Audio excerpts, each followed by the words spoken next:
りも夢の続きもきっと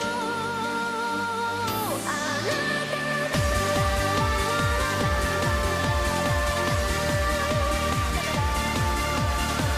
Olá, ouvintes! Bem-vindos a mais um SaiKaiCast. Meu nome é Tisso e, seguindo um exemplo do Matheus, que deu um golpe de estado no mal, eu, Tisso, dei um golpe de estado no Matheus. Fala, gente, quem fala aqui é o Carlos Polemo, direto do Rio de Janeiro, autor de Kurondara Monogatari. E o tema de hoje é um tema muito importante, né? Tem a ver com vontade de você começar a escrever, né?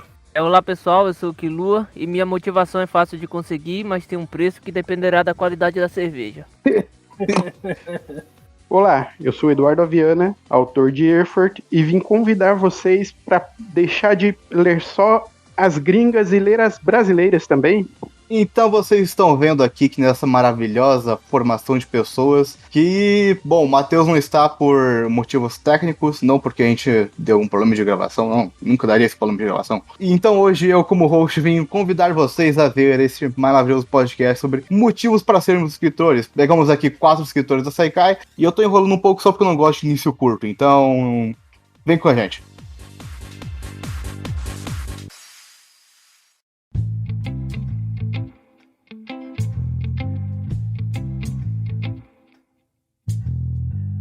Então, gente, como todo mundo aqui, no caso eu, o Carlos e o Killua, já explicamos as nossas novels em podcasts anteriores, inclusive é o que aconselho vocês ouvirem ele para melhor entendimento, acho que vocês conseguem pegar fácil. Eu quero só dar a palavra pro Ed, que daqui é o único que não teve a novel explicada. Então, para um contexto geral, Ed, consiga nos explicar Earthward. Não sei como é que pronuncia também, então vamos lá. Existe uma profecia que diz que com seus gritos de morte, o corvo chamado Gurgen irá anunciar a chegada do Ragnarok, a queda dos deuses e o fim dos 9 reinos, e que o Svartalfar vai carregar a responsabilidade do Ragnarok em seus ombros. Por causa dessa profecia, os deuses entraram em guerra, pois uma parte queria encontrar e matar o Svartalfar e o Gurgen, e a outra parte queria seguir as recomendações de Issei de não interferir no destino do Svartalfar. Como consequência dessa guerra e das escolhas equivocadas de um dos deuses, nasceu Dagan, o Profanador, que é a causa direta do Ragnarok. Muito tempo depois, Dagan invadiu Erfurt, na tentativa de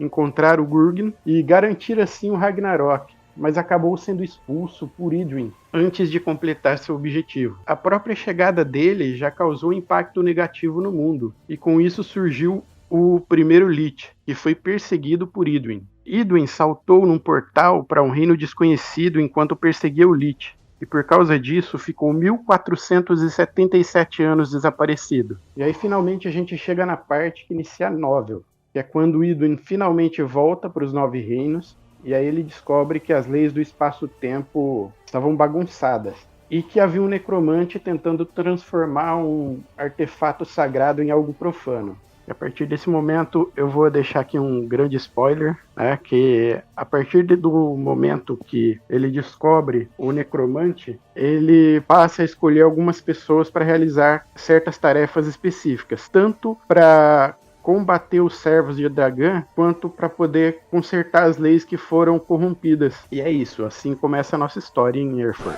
Bom, a novel apresentada em parte, é agora a hora que a gente começa a falar mais ou menos de como o nosso caminho, nossa repercussão, cada um começou a escrever, como cada um, sei lá, conheceu esse... A maioria que escreve fantasia, então acho que em parte vai ter uma inspiração parecida, menos com o Carlos, porque o Carlos, bom, é o Carlos que ia começar, porque eu separei aqui um pouquinho mais das coisas, eu pelo menos tenho uma boa hora pra falar só sobre o meu percurso. Então, se alguém quiser, por favor, Então acho que inicie. deixa eu ir primeiro que eu serei bem mais rápido.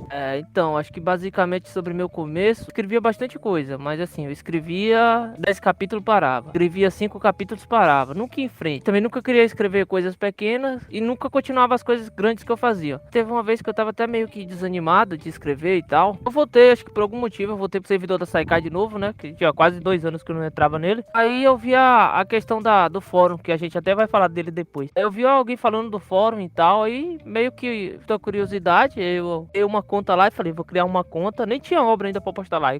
Comecei a pensar em criar conta. Nessa época nem Killua existia ainda. Eu tinha algumas obras, aí eu tentei olhar aqui nos arquivos sobre qual obra que eu podia começar lá pra postar lá e tal. Só que eu não gostei de nenhuma. assim, das que eu tinha. É o que eu fiz, eu fui pegando algumas obras, as que eu gostava mais, as mais recentes que eu tinha, meio que foi surgindo a ideia de criar a Guerra das Relíquias. Tinha nem esse nome também ela. Aí foi aí daí que eu começou a surgir a ideia, foi meio que formando uma coisa na mente sobre o mundo, sobre o universo, sobre os personagens. Aí eu fui escrevendo e acho que nessa época também acho que eu escrevi uns 20 capítulos, aí deu vontade de parar. Eu até parei, não tava gostando do resultado, mas aí eu voltei pra reescrever ela. Aí eu reescrevi ela pela primeira vez, né? Aí também não gostei do resultado. Aí nessa época foi até quando surgiu a primeira oportunidade lá pra mim ir pro site, pra uma das obras que eu podia entrar lá no site, junto com a do Tício, a do Matheus. Só que eu não gostei do resultado. Aí eu perei um pouco, falei, não, vou reescrever de novo. Aí eu parei o que eu tava reescrevendo, comecei a reescrever de novo do zero. Que é a versão que se aproxima mais do que tá no site agora. Que esse foi o começo da minha trajetória, né? Tipo, como Killua.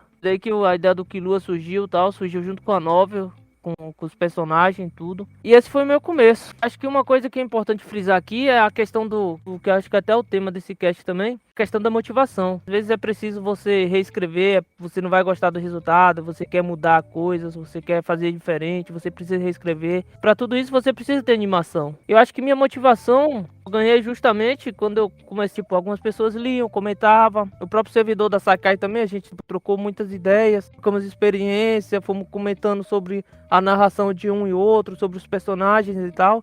Isso meio que deu uma motivação pra continuar a história. Então, esse negócio do fórum é até bom a gente tá aqui. É uma coisa que a gente vai começar a entrar mais a fundo depois. Só que é legal porque todo mundo aqui começou pelo fórum, porque, ficando uma coisa bem rápida aqui, tem 2 meios de obra entrar no site oficial, por uma mensagem de e-mail com a obra toda, ou por uma postagem no fórum. Uma obra que entrou no site, por exemplo, nesse modo de enviar por mensagem, foi O Segredo da Cidade Subterrânea, do Cheka Conte. E também as novelas mais antigas, porque antigamente não tinha o fórum. Então, coisas como A Ascensão de um Deus, Guerra aos Nove Mundos, ou até mesmo Herdeiro do Mundo, eles foram nessa leva antiga. O sistema do fórum, a gente vai entrar mais em detalhes, mas ele basicamente é um pequeno lugar onde pessoas podem publicar a obra delas num fórumzinho de internet mesmo. Normalmente a gente pega as novelas de lá pra avaliar, etc. Como é uma coisa que dá pra ter uma interação, dá pra pessoa pegar mais o feedback, etc. A gente vai entrar mais em detalhes no final do podcast. Mas é interessante que todo mundo daqui, da Sakal,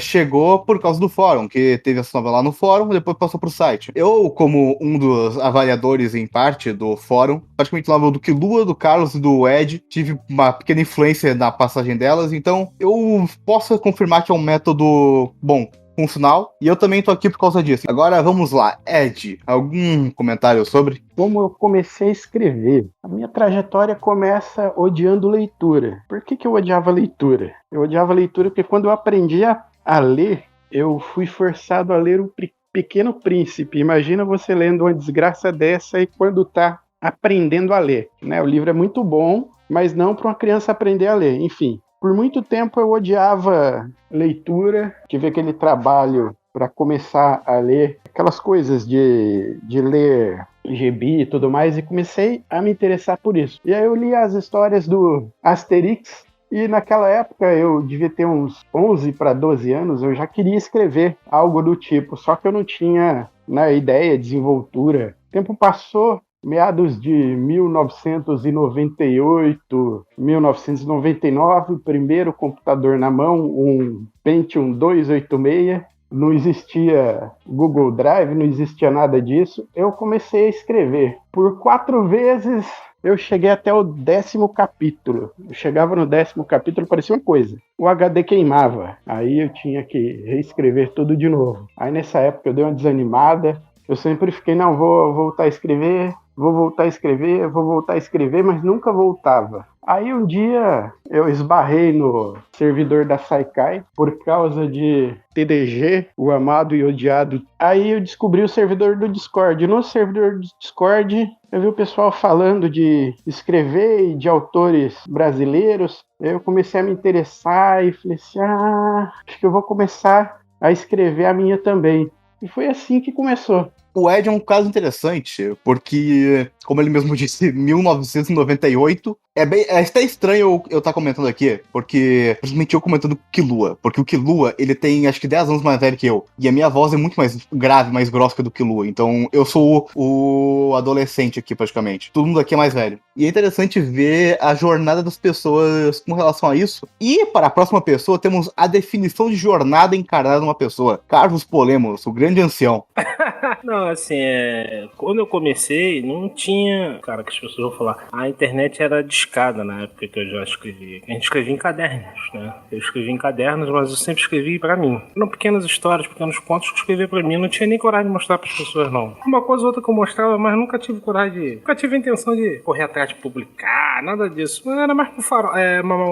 Uma motivação era muito pessoal, né? Eu tinha uma ideia e de repente tinha vontade de escrever sobre ela. E aí sim, depois com o tempo, a gente vendo que tem a questão da internet, aí eu vi, a internet foi muito bom isso, porque a web novel, ela tem uma facilidade, né, de você publicar, né, te dá mais opção também de publicar. E aí eu falei, cara, de repente dá pra eu fazer algo, mas eu não tinha, desde alguns anos eu pensei, na internet dá pra publicar, coisa e tal, mas eu não tinha uma coisa que eu achasse que fosse válida, né, então eu continuava apenas como leitor das scans, né, tanto da Sakai como de outros. E aí eu li o conteúdo, mas eu não, mas até que um dia, né, eu acho que eu já falei isso, um pesadelo, e aí a ideia veio através dele. Acordei assim meio desesperado, eu contei isso já. Aí eu anotei no papel o que era aquilo que eu tava tentando entender, não tava pensando em escrever, não é possível não entender aquilo. Aí quando eu li no papel, eu falei, peraí, isso aqui é uma história aqui, dá pra fazer uma história. E aí eu me animei de fazer. E aí eu comecei a escrever, e aí nasceu o Kuroda Monogatari, que é a obra hoje que tá na Saikai, né? Inclusive, o Tício e o Matheus foram os meus avaliadores da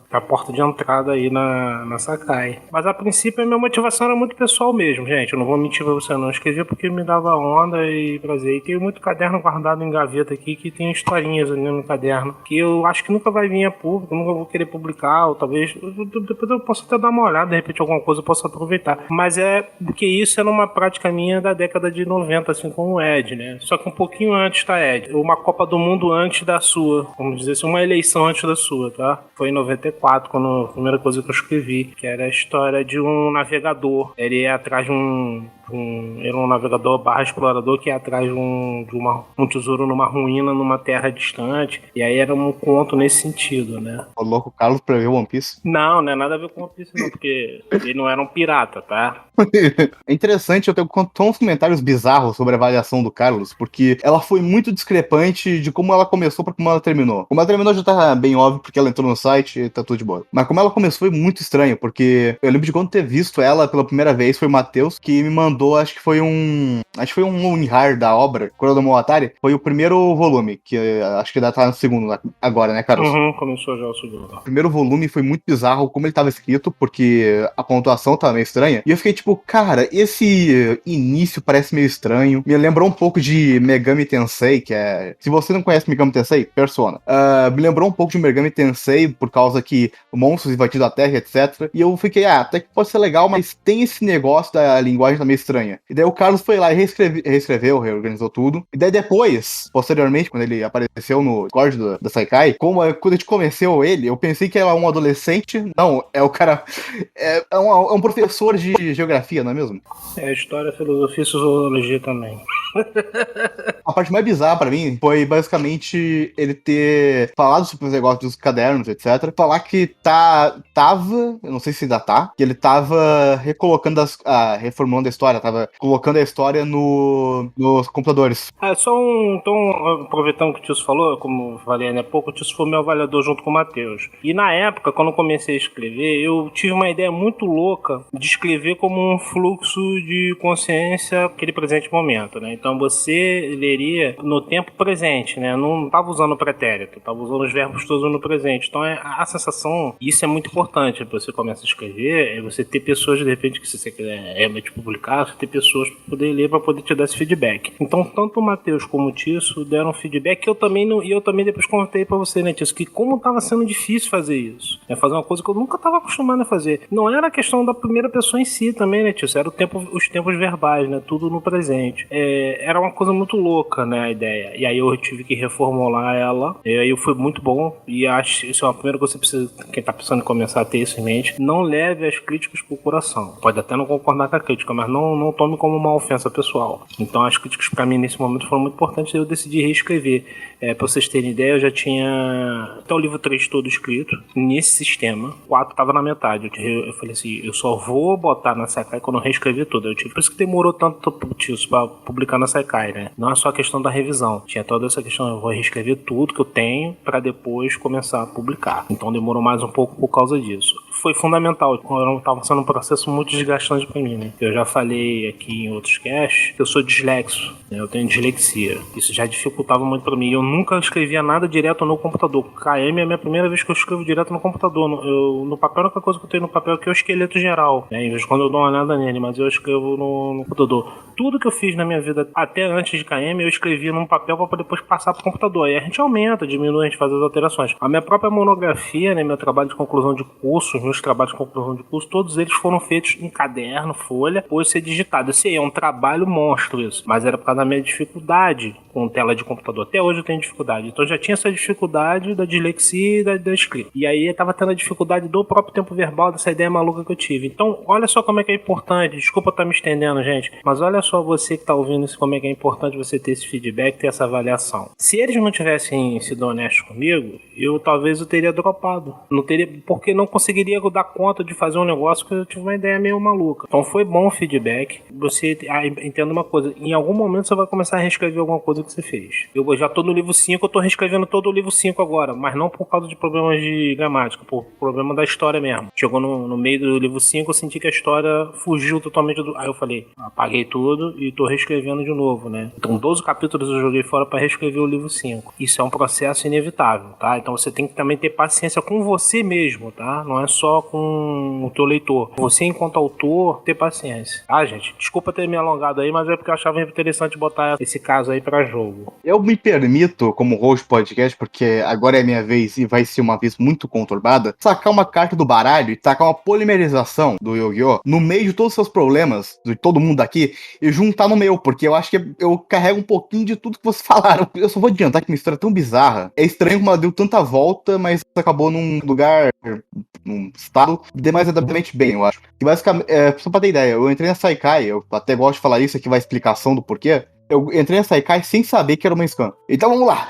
2015, tenho certeza que é essa data. Foi ouvindo os Nerdcasts do Jovem Nerd de RPG. Que pra quem não viu, é muito legal, quem gosta de RPG de mesa, que é uma mesa barra audionovela sobre RPG. E é eles simulando uma mesa de RPG. Eu acho que o Selbit faz uma coisa parecida, mas eu não gosto do Selbit, então foda-se. Bom, com essa coisa de RPG de mesa, me veio a ideia de tentar jogar RPG de mesa. Só que deu dois grandes problemas. Porque, primeiro, eu não sabia as regras, e todo jogador daquela mesa era um arrombado que eu odeio até hoje. Só que, dessa mesa, surgiu o que chamamos hoje em dia de Avalon. Inclusive com os personagens dos Seis Lendários sendo os jogadores da mesa de RPG. Então, o Varius, o Edward, todos eles eram, na realidade, jogadores da mesa de RPG que eu coloquei no livro. Isso é uma coisa que eu tenho que começar a me pontuar, porque eu posso perder o raciocínio. Quando a mesa acabou em 2016, que uma mesa de RPG normalmente é construída de umas historinhas, quem joga RPG deve saber, mas pra quem não joga é bom situar que a mesa de RPG você tem um mestre que cria uma história, os players que jogam a história e daí vai desenrolando isso. Ela acabou em 2016 com uma grande desastre na minha vida. Pra ter ideia, acho que depois disso foi quando eu comecei a desenvolver depressão. É triste, mas engraçado, enfim. Isso eu decidi tentar escrever pela primeira vez. E como o Ed falou, eu não tinha mania nenhuma de ler. Tanto que até hoje eu não tenho mania de ler. E eu tentei escrever um livro não sabendo ler. E deu uma merda do caralho. Eu não lembro como é que foi direito o envolto disso. Eu escrevi mais ou menos um esqueleto do que a história dos Seis Lendários é hoje. Depois disso, eu comecei numa psicóloga, que foi outro erro gigante na minha vida. Aquela porra me arrancou R$700 uma coisa. Mas com isso, eu escrevi um romance. Também foi muito ruim. Mas esse romance foi que me deu mais portas para outras histórias. E assim foi indo, acho que foi de 2017 para 2018, por aí. E foi com isso que eu cheguei, eu tenho anotado aqui, eu tenho 303 mil palavras de histórias que eu não vou publicar, porque elas merecem ser esquecidas. E aqui entra uma outra parte que é curiosa por causa do efeito borboleta que isso gerou. Aqui vai uma outra coisa que eu tenho que desenvolver para fazer sentido essa explicação. Em mais ou menos os últimos 3 ou 2 anos do ensino médio, eu não pude participar de aulas presenciais porque eu tive problemas. E com isso, basicamente, meu único objetivo na vida era ficar em casa e jogar Overwatch, na época que Overwatch era bom. Mas com isso, eu conheci um canal que não vamos falar aqui, que basicamente estava fazendo uma live com Discord aberto. Com esse Discord aberto, foi a primeira vez que eu já tinha baixado o Discord pra outra coisa. Só foi a primeira vez que eu usei o Discord. E depois daquele dia, eu continuei usando o Discord. Isso é uma coisa bizarra de se pensar, porque imagina se eu não tivesse aberto o Discord naquele dia. Essa parte que vai me deixa pasmo da história, pra falar a verdade. Depois deu um grande problema naquele servidor que eu tava, e eu prefiro nem comentar. Mas com isso eu conheci alguém que me trouxe pra cá, que eu não vou lembrar o nome, desculpa. Eu adoro essa pessoa, eu lembro que eu conversava muito com ela. Não lembro quem é. Daí foi nisso que eu entrei no Discord da Saikai, sem saber que era uma scam. E desse fruto, digamos assim, veio a ideia de reescrever alguma coisa. Porque na época eu já tinha meio que abandonado a escrita para me focar na edição. Outra coisa que eu faço até hoje, inclusive sou o editor dos podcasts. Da escrita por um tempo. Só que daí eu voltei a reescrever, a continuar escrevendo, no caso. E é até interessante isso, porque o Seis Lendários, que é a minha obra que já terminou no site, ele veio dessa mesa de RPG de 2015, 2016. Ele foi reescrito umas 3 vezes até ficar num formato bom. E quando eu entrei pra Saikai, eu reescrevi a história, porque antes era um formato de livro, depois eu tive que formular para formato de novel. E tá interessante isso, porque dá pra ver quando na história deixou de ser livro pra virar novel, que foi acho que lá pelo capítulo 50, começou a introduzir o tarô, que foi nesse momento que a obra começou a se ramificar pra não ser só uma novel, ser uma conjunto de novels. E daí disso foi saindo, deu conto, o site, entrei no site, basicamente tô aqui. Ponto que me trouxe aqui não é tão relevante, o mais importante é o que me trouxe aqui, eu acho. Mas foi nisso. Basicamente, no site do Discord, propriamente dito, teve muita gente comentando que eu escrevi antigamente numa bosta. E eu concordo, antigamente, realmente era muito ruim. Se você lê a história hoje em dia, sabe que ela já foi 3 vezes pior. Mas que até agora, os novos contos que tá saindo, o novo novel que eu espero tá saindo nesse ponto, é uma coisa que, sei lá, eu acho que é uma parte muito importante da minha vida e que eu acho legal de compartilhar aqui.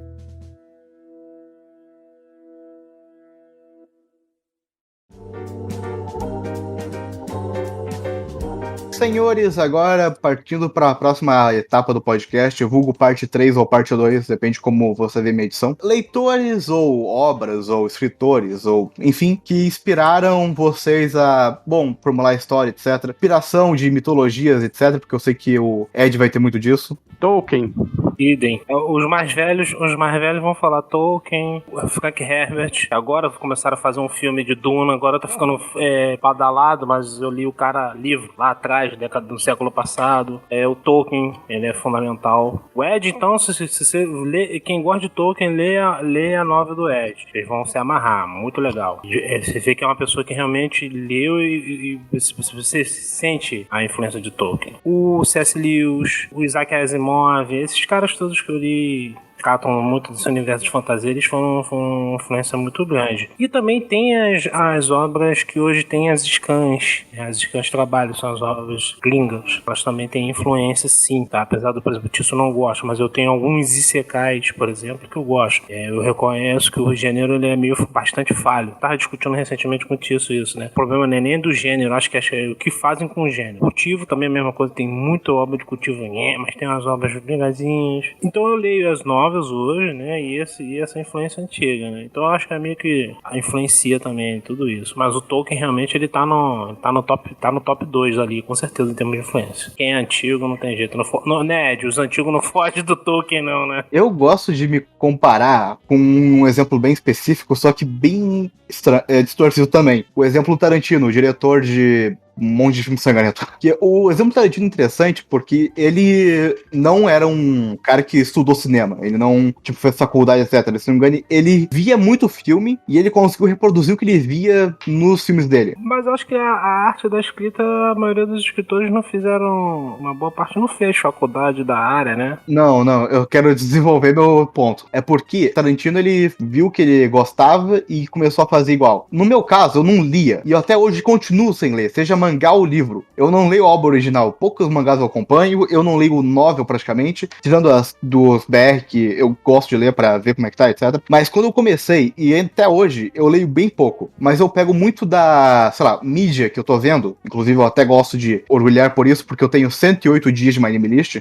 Basicamente, eu gosto de ver o que eu tô vendo, tipo um anime normal, tentar reproduzir isso. Agora, com o EO2, que tá saindo, eu acho, que eu me baseei muito em Sherlock e Arsène Lupin. E eu peguei pra ler os contos dele, etc. Mas peguei também pra ver os filmes e as séries. E eu vou dizer que as séries têm um linguajar melhor pro público atual. Porque ela vai te apresentando umas coisas de forma mais dinâmica. Algo que, tipo, os contos do Doyle, do Arthur Conan Doyle, do Sherlock, eles não apresentavam porque era bem fechado pra mídia da época, que é mídia de revista também, e, enfim. Mas, pra dizer que eu não tenho nenhum exemplo de escritor que eu gosto, de mídia que eu gosto, etc., eu comecei a ler os livros e contos também, de Lovecraft. Até o Evelyn Underground Cake, que dá pra ver no site, é bem inspirado em Lovecraft, esse negócio de ter um horror cósmico, de ter um horror meio que explicando cada ponto de forma científica, com palavras estranhas, etc. Mas essa coisa de Lovecraft me influenciou a esse estigma de medo, de como criar um medo literário, digamos assim. Que não é só um horror da vida que tem gore, etc. Tem uma coisa por trás. O Tício, olha só, assim como tem o Lovecraft,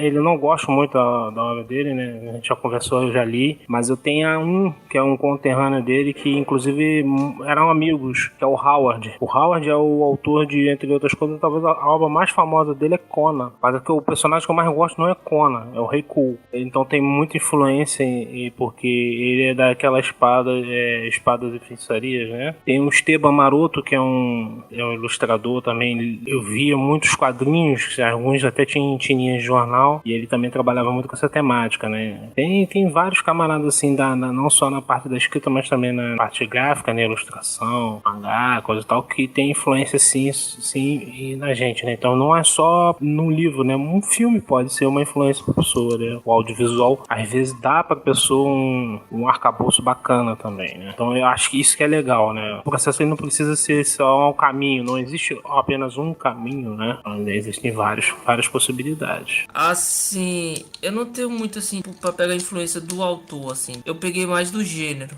Eu gosto muito de fantasia, principalmente fantasia fantástica. Isso me influenciou muito na minha escrita. Nem sabia o que era light novel, essas coisas, web novel e tal. Mas eu já lia fantasia. E inclusive Tolkien, tipo fantasia mais fantástica, fantasia mais medieval. E eu gostava muito, eu era muito fascinado por isso. Esses mundos, aqueles personagens e tal. E eu sempre tentei desenvolver histórias por esse lado. Não estudar mesmo assim. Às vezes eu falava, sei lá, criava um personagem aleatório na minha mente e tentava desenvolver uma história pra ele. Tentava desenvolver um mundo também pra ele. E eu acho que isso me influenciou muito, só que assim, eu tentei várias vezes e fracassei. Nessa parte foi quando entrou não só a internet, mas tipo, esse novo mundo, tipo, pensei ali em mangás, assistia animes. E isso meio que abriu tipo uma possibilidade, porque já que eu não tava conseguindo criar aqueles mundos complexos de fantasia, aqueles personagens adoráveis e tudo, eu falei o quê? Não, eu vou tentar fazer isso, vou tentar fazer uma novel, que é uma linguagem mais fácil, mais leve assim, tipo, até pra quem tá escrevendo também. Pra quem tá começando é muito bom. Uma coisa que me remeteu a um assunto, e eu não quero desenvolver tanto assim, a gente provavelmente vai fazer um podcast só pra falar sobre isso, colocando o grande Killua que está em mesa. Hunter x Hunter, NEM, Poderzinho, e também tem o Witcher, porque eu acho que o Witcher entra nesse quesito, porque é uma mistura de medieval com poderzinho, de certo modo.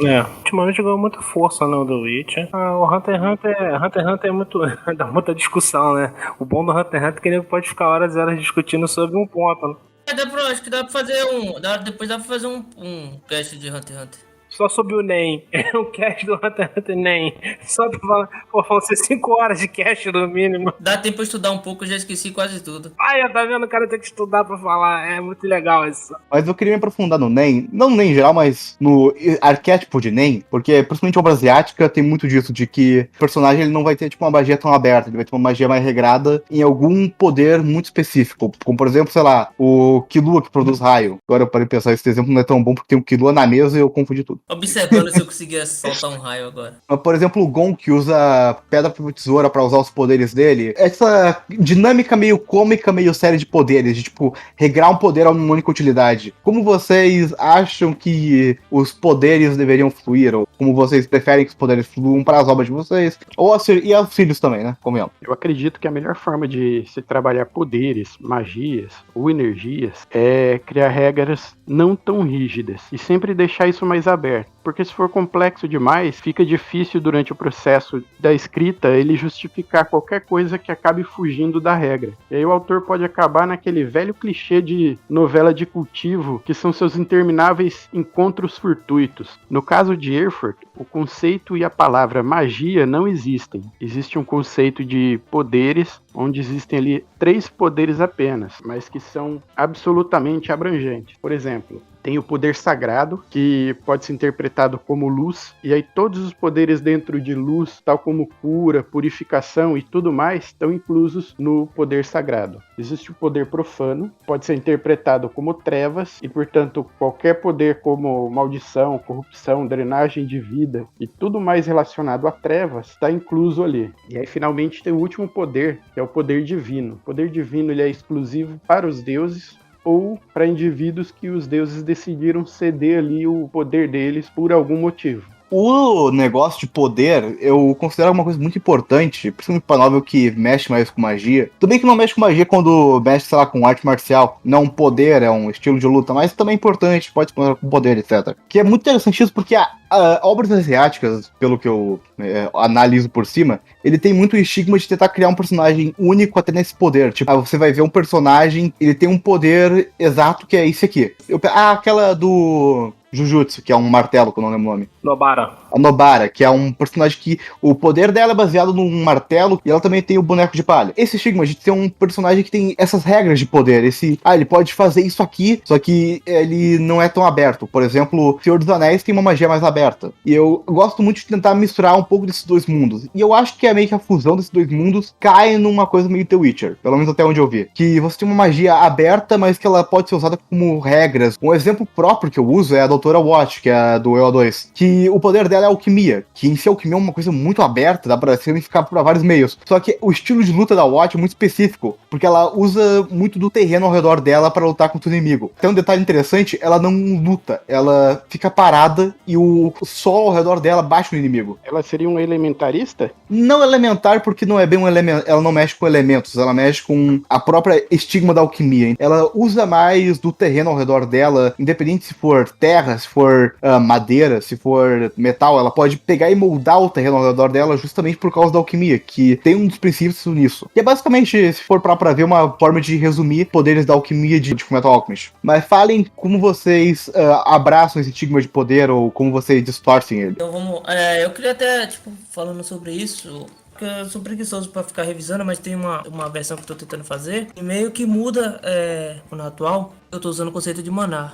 O mago vai lá, ele tem um maná dentro do corpo dele e tal. Ele cria magia usando parte dessa maná. Tem uma outra versão que eu uso, não é maná, eu uso um nome próprio, né? Que é o nome provisório era Terrari. Que era tipo uma energia, tipo maná. É a mesma coisa, só que é um nome diferente. Porque eu tava tentando desenvolver essa Hari e meio que algumas coisas ficou meio que solta. E aí eu não consegui prender dentro da história. Aí eu fui e tirei essa ideia da Hari, deixei a ideia da maná mesmo, porque eu já tava meio que acostumado a trabalhar com ela. Deixei de lado lá. Tem várias coisas que eu fiz sobre ela lá, até capítulos que eu escrevi sobre ela e tudo. Tá tudo lá guardado. Isso nunca foi uma preocupação minha e nem vai ser uma preocupação central na obra. É que eu considero apenas como uma ferramenta para a história. Então, por exemplo, eu vou falar de KM, o que vai acontecer em KM. Quando você tá no primeiro arco, você tem um tipo de poder ali. Quando você vai pro segundo arco, uma outra situação muda. Porque isso tem que se encaixar dentro da trama, né? Não dá pra manter a mesma coisa.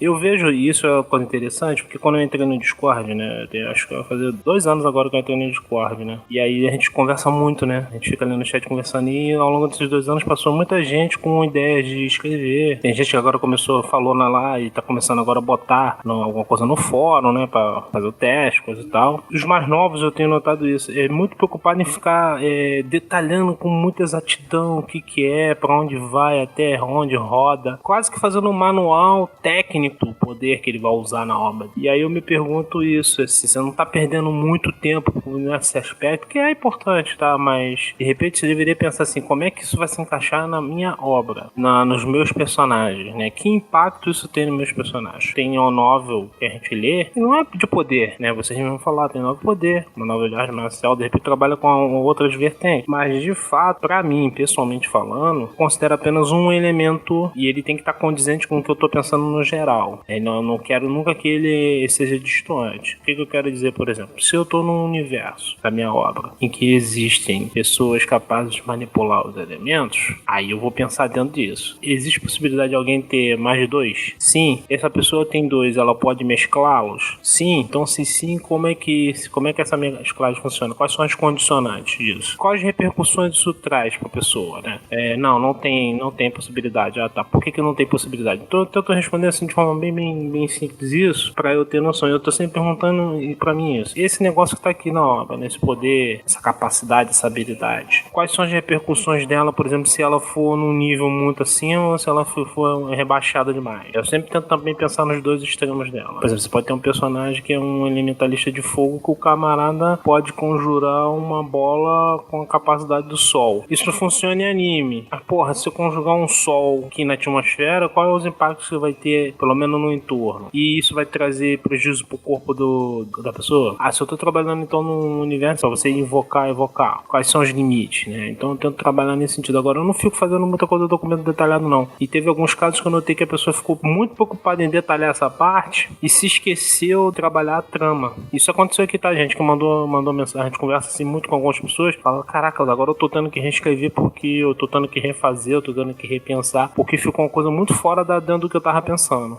Aí eu paro pra pensar, óbvio, você não pensou no momento como é que isso se encaixaria no que você tá querendo escrever, entendeu? Isso é importante. Então, desculpa pro pessoal que é muito detalhista com essas coisas, mas eu vou parecer meio herege, mas eu trato apenas como uma ferramenta pra história, tá? E Carlos, e te interrompendo aí, isso tava acontecendo comigo, essa questão eu tava muito preso na teórica, tentando criar todo aqueles esquemas e tal, desenvolvendo todas as teorias, e meio que na prática não tava indo certo. Às vezes eu desenvolvi uma teoria boa e tal, aí eu ia escrever um capítulo e ficava ruim. Então eu acho que às vezes você tentar simplificar um pouco mais é melhor do que você tentar criar alguma coisa complexa e meio que jogar de cara logo nos primeiros capítulos aquilo lá. Por exemplo, eu vou pegar o próprio exemplo que foi dado, o exemplo de Nen. Nen é uma coisa complexa, mas quem lê o mangá e vê, de repente até um anime desde o início, mas é um anime desde o início, quem lê o mangá, o Nen ele não é apresentado na sua complexidade logo de cara, né, Kilo? Ele vai, conforme vai avançando a história, que você vai percebendo que ele vai complexo. Muita gente esquece disso, mas pra mim isso foi fundamental. Que é quando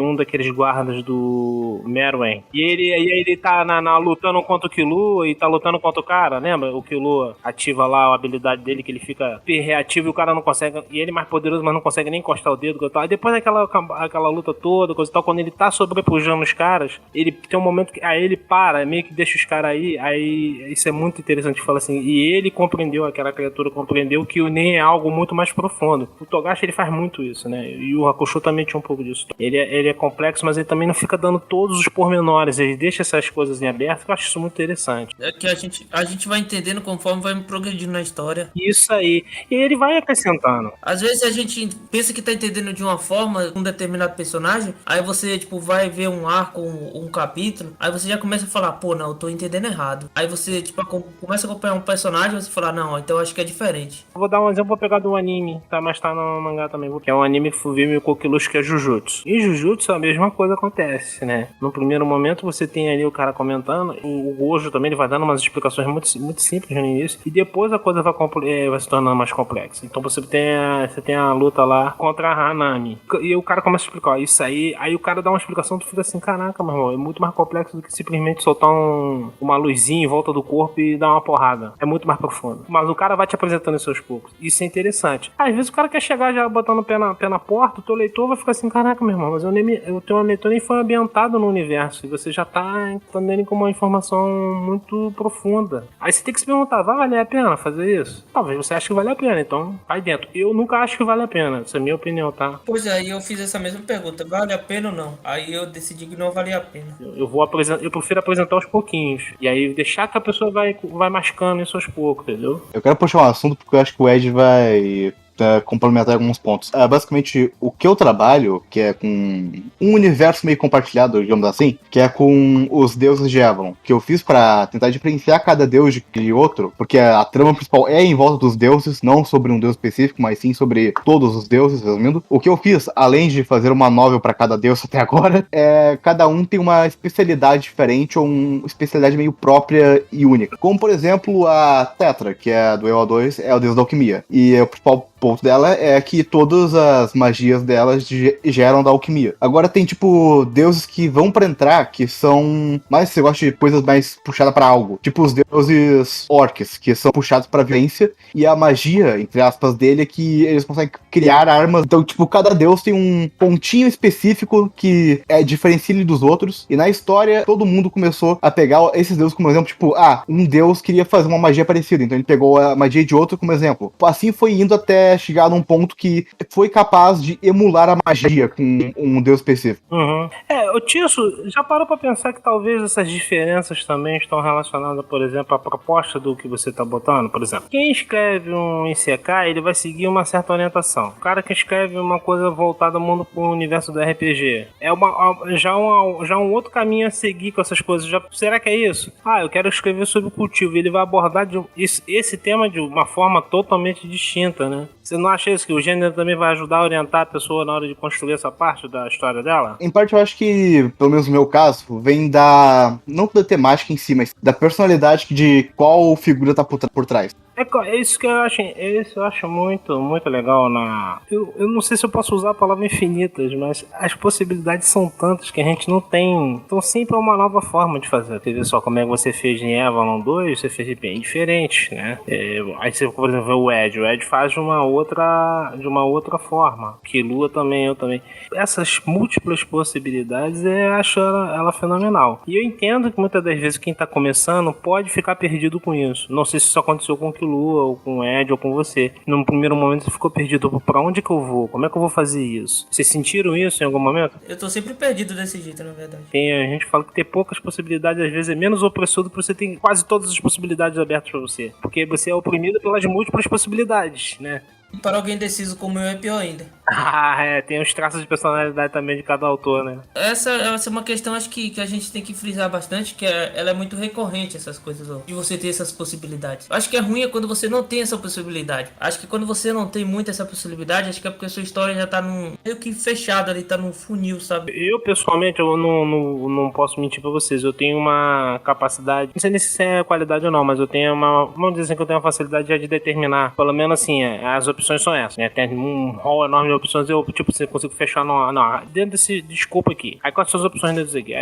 Isso. Aí eu vou vendo, vou testando, vou vendo. Não, isso aqui, eu acho que isso aqui dá certo. Não, nesse dá. Porque realmente o que você falou, eu fico assim, se eu deixar a vaga pra indecisão, aí vai ser muito sofrimento pra mim também, né? Então eu tento limitar, vou dentro desse quadrado aqui, aí vou ver dentro desse quadrado o que tem pra mim dentro desse quadrado, né? Olha só o que aconteceu comigo essa semana. Eu tava pensando no personagem, né? Assim, são dois personagens, eles se odeiam. Aí vai ter uma festa. Aí tem duas possibilidades nessa festa. Um vai matar o outro, só que com a morte também tem várias consequências. E na possibilidade 2, o cara sobrevive, só que ele fica aleijado. Assim, as consequências são bem diferentes do primeiro caso pro segundo. E assim, às vezes você tenta tipo, imaginar quão duradouras serão essas consequências dentro da história. Isso é bem complicado.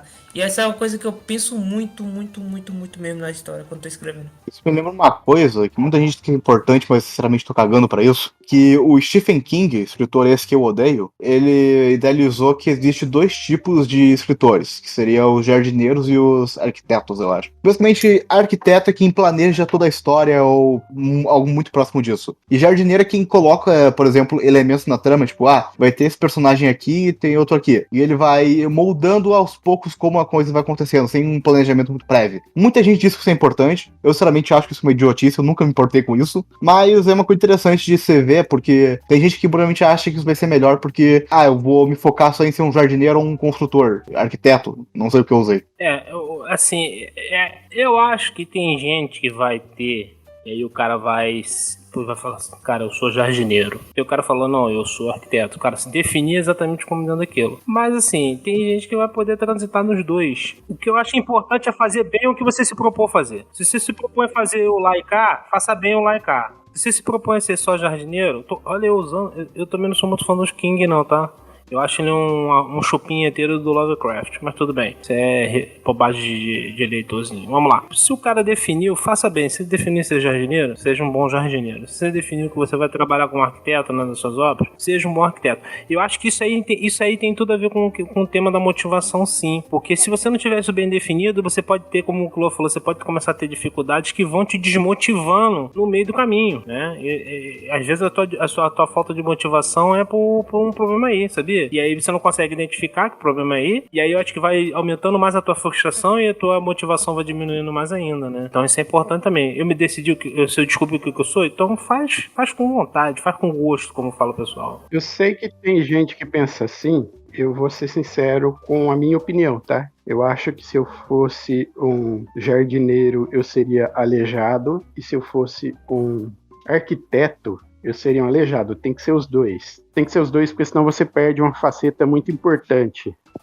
Sim, mas às vezes o cara não vai conseguir transitar entre os dois e vai soar uma porcaria, entendeu? Então tem gente que tem verve pra ser, como tu falou, o cara bota ali aquele personagem. Entendi o analogia ao jardineiro, né? Aquele cuidado, aquela coisa detalhista de cuidado. O outro ele vai escopar um ambiente geral, ele consegue fazer isso com facilidade. Eu acho, por exemplo, vamos voltando rapidinho ao negócio do poder que o Tício falou, quem consegue trabalhar e aí bota aquele poder, faz essa coisa muito detalhista, ele já indica assim que ele tem características, pelo menos nisso, de um jardineiro. Que detalhezinho, né? Que é aquela coisa do paisagismo bem feito. Isso é interessante, eu acho. Já pode ser um indicativo. Eu não tô dizendo que é um indicativo, tá? Eu só acho que meio ruim colocar uma definição, eu sou isso ou isso pra tudo, ou querer generalizar tudo, quando na realidade você vai ser um do outro pra outras coisas. Uma quimera, resumindo. Isso é você, tio. É isso que eu tô te falando. Esse é o mundo das múltiplas possibilidades. Isso é você. Tem gente que vai ser uma coisa só e vai estar muito... Se tiver muito bem resolvido, eu vou usar a palavra aqui, é o seguinte, você tem que estar bem resolvido. Se tá bem resolvido com isso, você pode ser só um jardineiro. Tá bem resolvido com isso. Vai fluir. Eu, por exemplo, eu me vejo meio que igual vocês, assim, fazendo um pouco aqui, um pouco acolá. Mas tem gente que, de repente, só vai fazer de um jeito. Se ele fizer bem, é válido, entendeu? Eu vou falar uma coisa que o tio vai detestar. Um isekai bem feito é legal de se ler. Aí a gente pode discutir se é raro ou não isso. Mas bem feito é válido de se ler. Um cultivo bem feito é válido de se ler, cara. Um bom exemplo de isekai bom, você considera isekai, é a própria cura do monetário.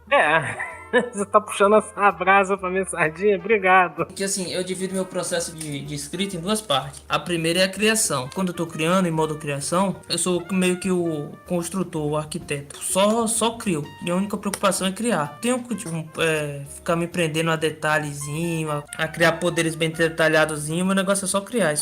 E o segundo, que eu acho mais trabalhoso, que é onde eu bebo mais, que é justamente a parte do jardineiro, que é onde eu sento com tranquilidade, fico lendo, relendo esse personagem, como é que ele tá dentro desse capítulo, será que podia ser diferente, será que ele podia, às vezes eu escrevo uma fala, quando eu tô no modo criação, né, às vezes eu escrevo várias falas assim do personagem, mas quando eu vou pro modo jardineiro, eu vejo que aquelas falas poderiam ser melhoradas, aí é a hora que eu vou dar meio que, vou refinando o trabalho que o criador fez. É isso que eu tô falando para as pessoas, eu não sei se eu tô conseguindo ser claro. Você saber a sua proposta é fundamental. Eu acho que antes de você pensar em bater um dedo no teclado, você puder fazer nem que seja por 2 minutos, uma reflexão do que é a sua proposta e essas coisas, vai ficar até mais leve na hora que você for batendo no teclado. Vai ter momentos, mesmo com tudo definido, vai ter momentos que vai ser difíceis. Tem momento, não tô mentindo pra você não é sempre mais de rosa. Tem momentos que você se força a escrever. Então se você tá ouvindo isso aqui pra se motivar, aprenda o seguinte, tem horas que você vai ter que ser teimoso contra a procrastinação. Isso acontece comigo, eu acho que acontece com qualquer um aqui. Tem hora que você não tá afim, mas eu falei, vou escrever, nem que seja pra pagar tudo depois, mas eu vou escrever. Eu não vou ceder. Isso é normal, tá? Isso é um ciclo normal, atividade nessa tipo de atividade.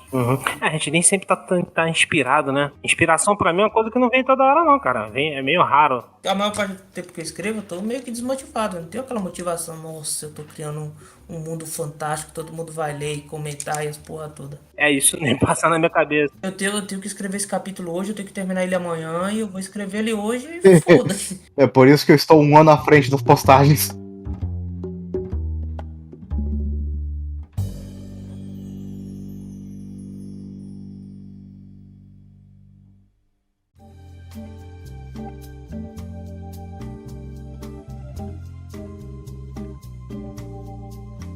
Mas pior que o que eu usei no EO2, eu tô adotando para outras coisas, é tentar ter o máximo de coisa meio que pronta até o final. Por exemplo, o EO2 é muito baseado em casos e mistérios. Então, obrigatoriamente tem que saber o que acontece no final do mistério e mais ou menos como vai ser o desenrolar até chegar nesse ponto. Uhum. Fundamental. Isso, vocês ouviram aí, eu considero que o que o Tício falou aqui é uma coisa importante, tá? Tem que dar uma tecla, dar os retoques, né? Eu acabei de falar aqui ainda há pouco, né? Eu peguei metade de um livro e falei, eu já tinha reescrevido tudo, agora de novo, falei, vou reescrever isso aqui que não tá legal. Sem dó nem piedade, delete de um capítulo 1 ao 2 do livro 5 e vamos de 1 ao 2, agora eu tô no 3, quer dizer, sem dó na consciência, entendeu? Porque se eu ceder, sabe o que vai acontecer? A possibilidade ou vai ficar uma porcaria, e aí eu vou ficar muito triste, e o drop, meu irmão, é quase certo. Uma coisa que eu reparei, que lendo os primeiros capítulos do EO2, ficou muito ruim. E daí eu ajeitei na revisão. Mas uma coisa que meu Deus, não sei como eu consegui escrever aquilo. Foi uma parte de uma luta. Pega os dois personagens mais fortes que você colocou na novela até agora e faz eles sofrendo pra personagens que eles matariam em um segundo. Não foi bem feito, foi horrível. Meu Deus, nem lembro daquilo. O autor que tá começando, ele vai, com certeza ele vai esbarrar isso várias vezes. E a gente também esbarra até hoje. Ele vai esbarrar nisso, tá? Você fez um negócio, aí passou alguns dias, olhou, eu falei, gente, como é que eu escrevi essa porcaria aqui? E você sente a vergonha interna muito grande. Hein, Carlos, eu vou dar um exemplo bom agora. Enquanto eu tô falando aqui com vocês, o arquivo aqui do meu notebook tá aberto, né? Eu tô enganchado numa parte. Ela tem 200 palavras. Sabe quando você fala, não dá, você não fala, não, isso não pode existir na novel? É o que tá acontecendo comigo. Aí eu já reescrevi, já tentei mudar o que tá acontecendo aqui, né? E assim, eu acho que assim, eu poderia tirar essas 200 palavras? Poderia, mas eu acho que o que tá acontecendo aqui, eu acho que é algo importante, é algo que merecia estar dentro da história. Então, o que eu fiz? Eu tô acho que desde ontem, tipo, o capítulo já tá todo revisado. Só falta 200 palavras pra terminar. Tô desde ontem tentando de tudo que é jeito, tipo, já reescrevi, já dei um tempo de reescrever e fui ler alguma coisa pra ver se vinha alguma inspiração. Eu acho que escrever é isso, você vai passar por esses momentos direto. Então, se você falar assim, eu já não tô motivado pra escrever. Acho que você não vai terminar com uma obra de um capítulo de 1000 palavras nunca, porque motivação e inspiração não chegam assim. E, assim, a motivação você pode ter e cultivá-la. A inspiração que é o lance. Ela vem, às vezes vem em horas que você menos espera. Né? Depois você tá tomando banho, tá botando uma comida no teu prato e dá aquele estalo, sabe? Aí tu fala assim, caraca, maluco. É isso que eu tô esperando acontecer comigo com essa parte aqui. Carlos está de prova que eu pensei num sistema de poder de uma novel completamente aleatória no banho. Então, Killua, o que você pode fazer nesse caso é pular isso aí por um tempo e escrever uma outra parte da história. Eu tinha exatamente esse mesmo problema seu aí, passava 4, 5 dias. Teve uma vez que eu passei um mês inteirinho sem escrever nada, com a cabeça fervilhando de ideias, porque eu não conseguia colocar um pedacinho ali em dia. Aí eu parei e falei assim, não, vou deixar isso aqui de lado, vou escrever isso aqui que tá zanando aqui na minha cabeça, depois eu volto. Mas eu já fiz isso. Essas 200 palavras não é o final do capítulo. Ele tá meio que inserido no meio pro começo. Aí o que eu fiz? Eu reescrevi, revisei, né, a parte que foi até chegando nele, que eu esbarrei. Aí eu vi que não consegui, eu pulei. Aí revisei o final, foi de boa, tranquilo. E agora meio que voltei pro começo de novo, pra ver se ia. Mas eu já tentei já umas 5 vezes e não foi. Mas eu também não vou desistir. Minha motivação é essa, terminar essa parte. Muda de capítulo pra você não ficar na neura. Não, mas minha neura assim, acho que minha neura não é nem tão pesada assim. Dá um tempo, depois volta. Vai ter uma hora que você vai ter que... Não, peraí, isso aqui só vai ser vencido se eu marretar. Tem hora que é assim. Tem hora que não, você fala, não, aqui eu tenho que marretar. Isso aqui é uma pedra, vai ser na base da marreta. E tem hora que é como o Ed falou, você vai, faz uma outra coisa, deixa aquilo ali, vai tocando uma outra parte, depois tu volta. E saber reconhecer esses momentos é só... Aí que eu falo de novo, só quando você começar a escrever que você vai começar a reconhecer esses momentos. Assim, ficar na teoria, no final das contas, a gente fala aqui, tentando passar o nosso bizu com toda a humildade possível, mas só você começando, só fazendo, é uma atividade que você tem que fazer. Então por isso que eu falo, a tua motivação é o seguinte, você quer contar uma história, nem que seja só pra você, por exemplo, Carlos Eduardo lá atrás, dos cadernos, na gaveta, ele tava preocupado em contar uma história, mas não era pra outras pessoas, era pra ele mesmo, pra fazer pessoal. Conduzindo aqui, eu quero chamar a atenção do Ed, principalmente para ele falar, já que a novela dele foi apresentada. Ed, você que tem muito influência da Yggdrasil e da mitologia nórdica, como você realiza as pesquisas para a sua novel? ou para as referências? Enfim. Como eu realizo as pesquisas e referências, depende muito do foco, né? Por exemplo, para criar uma divindade, eu escolho o que eu quero dessa divindade, né? Ou seja, ela usa uma arma específica, se ela pode se transformar em alguma coisa ou não. Por exemplo, tem a Birgit, que é baseada numa lenda brasileira, que é a lenda da Yanomaka Manã, que é uma índia que se transforma em jaguar, que é baseado um pouquinho no Thor, um pouquinho no Tyr, mas ele tem uma personalidade diferente, e assim vai. Mas as principais referências é mitologia brasileira e nórdica, ou é mais focada para nórdica? A maior referência é a mitologia nórdica, embora ninguém vai ver o Thor, Tyr, nem Loki, nem vão escutar falar de Yggdrasil, nem Árvore do Mundo, embora exista uma árvore na novel que é Eilor, onde vivem os elfos, que é baseada na Yggdrasil, mas não tem todo o peso que a Yggdrasil tem na mitologia nórdica.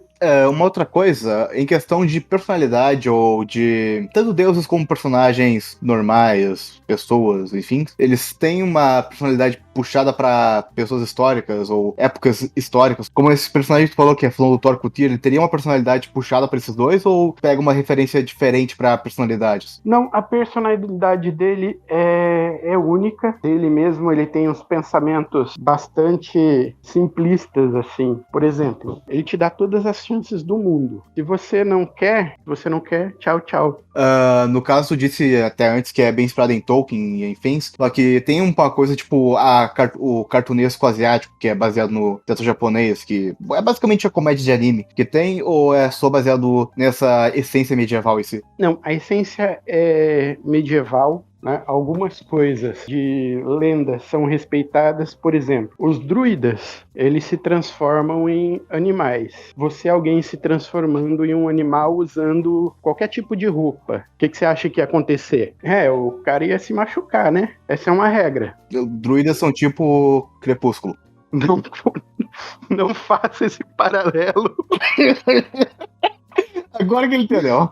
Vai fazer o ritual lá para se transformar, ele tira a roupa dele. E o que acontece? Ele faz isso na frente de qualquer um do sexo oposto, de criança, porque é cultural dele. Um elfo se sentiria chocado se presenciasse uma cena dessa. E isso existe na novel, entendeu? Eu tento trazer o máximo de realismo possível, juntando o máximo de regras lógicas possível. E, por exemplo, falando aqui das nossas, a maioria tem, nesses quesitos, alguma coisa relativizada pro cômico ou pra ficar mais suave. No caso, o seu é mais puxado bem pro realismo mesmo. Depende do personagem, depende da personalidade do personagem. Interessante. Esse negócio dos deuses é bem curioso, principalmente pra mim, que depois que comecei a procurar sobre os deuses, eu não consigo parar mais de procurar mais sobre, tipo, os ameixas do zoroastrismo, a mitologia grega em si, eu aprendi muita coisa. A mitologia nórdica, que também tem muita coisa interessante. Mitologia católica e cristã, que é mais complexa do que simplesmente um cara nasceu de Deus, enfim. É bem interessante isso, só que eu ainda prefiro mais relativizar, principalmente porque eu crio mais coisas de Avalon e algumas coisas entram em conflito de coisas criadas e coisas que existem já. E é bem interessante isso, ver outro alguém que também fala um tipo de coisa. A parte criativa existe. Vou dizer que tudo ali é 100%, até porque eu não tô escrevendo a mitologia nórdica.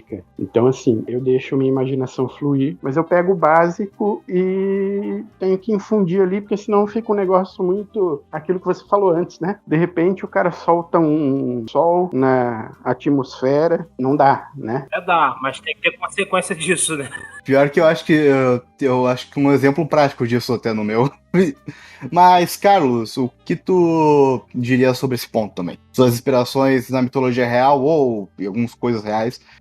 Eu pesco, não necessariamente dela, mas também tem coisa dela, mas não fico muito restrito a ela não. Por coincidência, o primeiro arco não da mitologia, mas do nórdico antigo. Muita coisa lá, você já começa a ler já nos livros, você começa a ver. Mas aí eu faço um favor a quem quiser ler, eu boto sempre tal termo lá no nórdico antigo, eu boto a tradução ou a a tradução mais próxima do português. Só um minuto que eu tenho sempre que relembrar esse fato, que um dos nomes que o Carlos usou num personagem eu só encontrei num papiro antigo. Não pra nomes, tá, gente? Pra nomes eu não boto, não. Eu sei o significado dos nomes, tá? Dificilmente eu boto um nome a esmo numa obra minha. O nome tem um significado. Ou ele vai representar um traço da personalidade, ou ele vai representar algum evento que aconteceu ou vai acontecer na vida dele. Tem alguma relação. Difícil eu botar o nome de alguém só de sacanagem. Alguns sim, mas não é a maioria. A maioria tem um sentido. Normalmente eu gosto de fazer isso. Mas as palavras que estão lá, algumas linhas vêm do nórdico antigo. Recitações, entoações, enfim.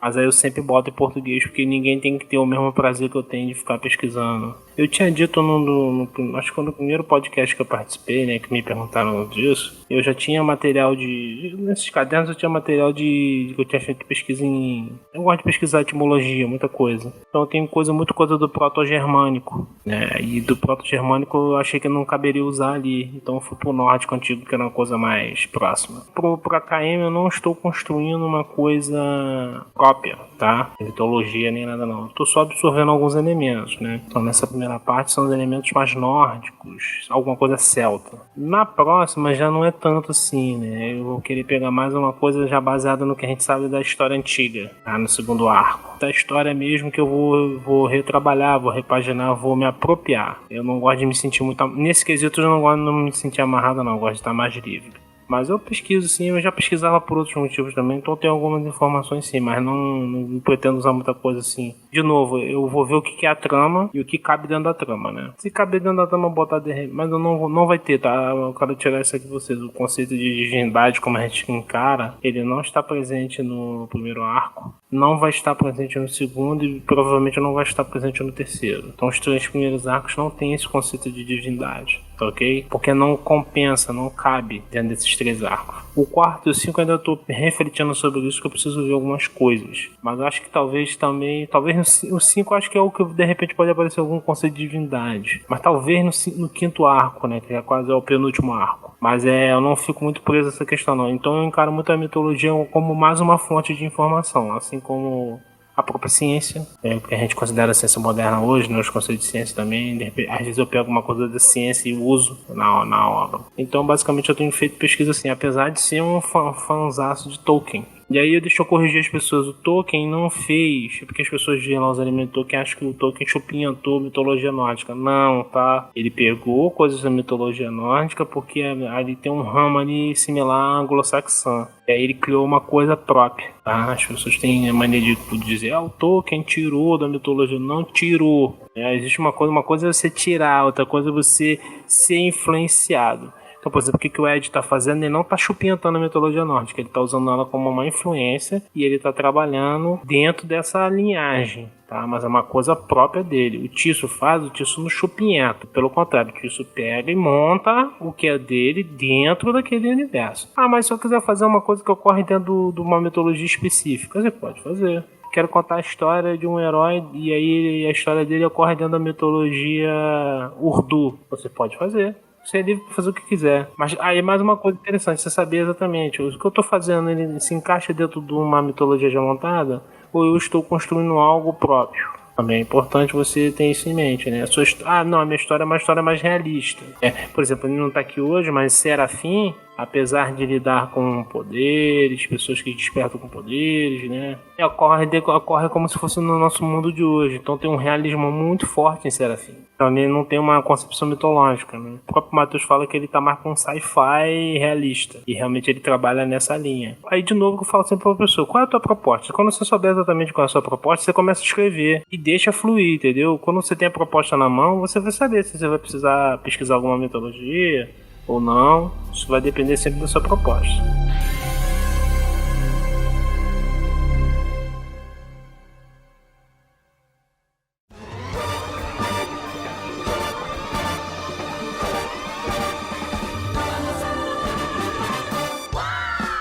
Dessa mentalidade de pegar alguma coisa. Eu posso pegar, por exemplo, meus exemplos também. Tipo, Arsène Lupin. que é o ladrão francês dos livros. E pegar isso e tentar colocar na história, tentar ver o quão distorcido consegue ficar, mas o quão próximo consegue ficar e ainda ser um personagem novo. Não sei. Mas que Lua, como é que é o método que você usa? Eu até queria falar sobre isso. Eu trabalho também com divindade. Porque assim, minha divindade, ela não é meio que... Não peguei inspiração direta de uma mitologia. Assim, não tem tipo falar assim, meus deuses são igual aos deuses gregos. Ou é igual aos deuses egípcios. Não tem isso comigo. Basicamente o que eu posso criar, eu crio. O que eu não posso, eu copio. E o que eu queria falar é que assim... Pra você ter ideia, apareceu vários deuses na novel, inclusive no livro 1. Acho que ninguém se tocou ainda que os deuses apareceram. Pô, sério que apareceu? Eu não percebi não. Gente, eu sou leitor, tá? De todas as que foram faladas aqui, acrescente Serafim e GNM, que não, por algum motivos externos não pôde estar aqui, eu sou leitor. E é isso que esse garoto acabou de falar, me deu uma surpresa. Caraca, eu vou ter que olhar lá de novo pra ver se eu acho. Que autor safado, gente. Não seja sempre seu leitor, por favor. Você vê o que eu faço com os meus deuses. Os meus deuses já estão presentes lá na história já faz um bom tempo. Que lua, rapaz, que coisa, que bomba que tu soltou agora, hein? Rapaz, eu vou... Que coisa, eu vou ter que ver de novo, gente. Esse eu acho. E vai aparecer outros deuses agora no livro 2. No livro 3, eu acho. No livro 3, mas no livro 2 você já falou que já sinalizou, já apareceu lá. Não, no livro 1 apareceu. Pô, lá atrás, então eu tenho que mesmo, tem que ver. Porque passei batido, não percebi, cara, não percebi. Apareceram 2. Foi sutil, né? Porque não tava evidente nada disso pra mim. Caramba. Tia, se você tem alguma coisa desse tipo pra falar pra mim também, aproveitar e soltar aqui. Cara, eu tenho Não faz muitas isso, coisas. eu vou ficar muito chateado. Isso que, gente, eu quero anunciar que esse é meu último podcast. Posso só soltar uma coisinha básica? Você já reparou a semelhança do Parsons com o James? Do mamãe, tem. Você não tá querendo dizer que tem um... não faz isso não, pelo amor de Deus. Sério mesmo? Tem um irmãozinho do Parsons por aí? Tem um doppelganger, sei lá, um irmãozinho gêmeo dele, será? Ou ele tem uma personalidade distorcida igual o Saga? Bom, finalizamos o podcast aqui, pessoas. Safado, gente. Que safado esses autores. Mas, falando sério, já estamos aqui acho que 2 horas gravando. Já tá já deu um bom papo, já deu provavelmente mais uma hora, mais umas de, sei lá, conta de bruto. Para finalizar, só queremos comentar sobre o Discord e o fórum. Na página contato vai ter os maiores detalhes sobre tudo isso. Eu não sei muito bem como é que funciona, porque não sou eu que faço a postagem normalmente, mas provavelmente é só procurar no site que vai ter isso. Desculpa pela falta de profissionalidade nesse momento. Mas o que acontece? No fórum vai ter uma postagem de peça seu cargo. Lá você pode pedir o cargo que algum admin vai dar. E para adicionar isso, pode ir no Discord interno da Saikai e perguntar lá, que provavelmente eu ou algum outro administrador vai dar o cargo. Lá você pode postar a sua novel em algumas tags específicas, no caso gêneros, e fazer disso uma postagem. Tem também uns tutoriais de como postar, porque não é tão comum quanto só arrastar um arquivo e postar. Tem que criar um drive, etc, mas qualquer uma pessoa pode te ajudar. Tem muita gente disposta a ajudar no servidor Saikai, tanto na página normal quanto prescrevendo, que é a página de autores, onde todo mundo vai estar lá. Eu e o Carlos, por exemplo, sempre estamos lá pela noite. Não, eu queria até fazer um adendo aqui sobre o fórum. Eu queria, tipo, não só convidar, mas recomendar o fórum, usar. Mesmo que você tenha, assim, tipo, a novel já os 20 capítulos prontos, os 25, e queiram pular a etapa do fórum e ir direto pro e-mail, eu ainda recomendo usar o fórum, porque o fórum, apesar de não ser a melhor plataforma do mundo para você postar sua novel, você não precisa se limitar só ao fórum, você pode deixar os capítulos lá e vir pro servidor do Discord. A gente tá sempre online, ajudando, dando dicas. Às vezes você não tá muito confiante na sua história, você que não quer pra uma avaliação direta, você pode ir pro fórum, pro servidor do Discord, e a gente pode te ajudar com suas dúvidas, com suas dicas, que às vezes pode até te dar um ânimo maior pra vocês. Foi o que aconteceu comigo. Pra você que tá escutando, não você que já tá escrevendo, você que tá escutando e tá naquele momento que eu chamo de limiar. Você tá quase abrindo um documento Word pra começar a escrever. Eu tenho uma dica pra dar pra você. Comece. Se você não tá convicto de fazer uma novel com vários capítulos, tenta fazer uma crônica, um conto, uma coisa curta. É o tipo de coisa que eu recomendo você. Não fique no limiar olhando ali, esperando. Não, abra e faça. Mesmo que você tenha que apagar tudo e refazer, ou você jogue fora, ou você esqueça e que comece uma coisa nova, faça. Não ceda a essa tentação de ficar só no pensamento e tal, manjando, coisa e tal. Faça, é prática, né? É uma atividade de prática. Não fica em cima desse muro, não. Abre esse arquivo lá, abre a página branca lá, começa a digitar alguma coisa. Se você não tá, repito, você não tá convicto de começar já com uma nova, você tem até uma ideia, mas não tá convicto de começar com uma nova muito longa, faz um conto. De repente pega a temática dessa nova que você tá pensando e monta um conto, né? De repente de um personagem que vai aparecer nessa nova, monta um conto como se fosse um spin-off, pra você testar. É uma boa forma de teste também. E aí um conto, de repente, você bota pro pessoal ler, o pessoal já vai dar uma olhada, alguém já vai dar um toque, ó, isso aqui é assim, de repente você já pensou nisso, já pensou naquilo. Isso enriquece muito. Quem está falando isso pra você é alguém que passou por 2 etapas. Eu, assim como o Kilu, acho que todos nós aqui, né? Passamos pela etapa do fórum, postamos lá no fórum, recebemos os feedbacks, eu fui avaliado e recebi feedback e fui avaliado de novo. Então veja que também não precisa ser de primeira, você pode bater na trave e depois rebater e entrar no gol, não tem problema, tá? Mas aproveita a oportunidade e começa a fazer, porque às vezes, o tio, sabe por que eu tô falando isso? Que ao longo desse tempo no Discord, quanta gente parou ali pra falar com a gente no chat, aprendendo e escrevendo, pessoas traziam umas ideias muito legais. Aí o cara começava a escrever, eu tenho uma ideia que é mais ou menos assim, assim, assim. Eu ficava assim, caraca, se o garoto fizer essa ideia numa novel, cara, é uma ideia tão boa que, pô, se ele conseguir executar, vai dar muito certo, porque vai agradar o público e é uma coisa, muita ideia original, sabe? Coisa boa. E infelizmente, muitas dessas ideias eu não as vi mais. O pessoal meio que ficou só no imaginário, não arriscou na prática. Arrisque-se, comece a escrever. Valendo lembrar que, sobre contos, obras como The Witcher também nasceram de contos, que depois viraram um conjunto de contos pra virar uma história completa, e daí o autor continua. Eu não estou enganado, foi assim que aconteceu. E também sobre o que o Carlos falou, muitos revisores, o Matheus é um deles, inclusive ele nem está aqui, entregam tipo um documento dizendo cada ponto de cada capítulo entregue. Mas bom, finalizamos por aqui. Câmbio e... sei lá, pessoas.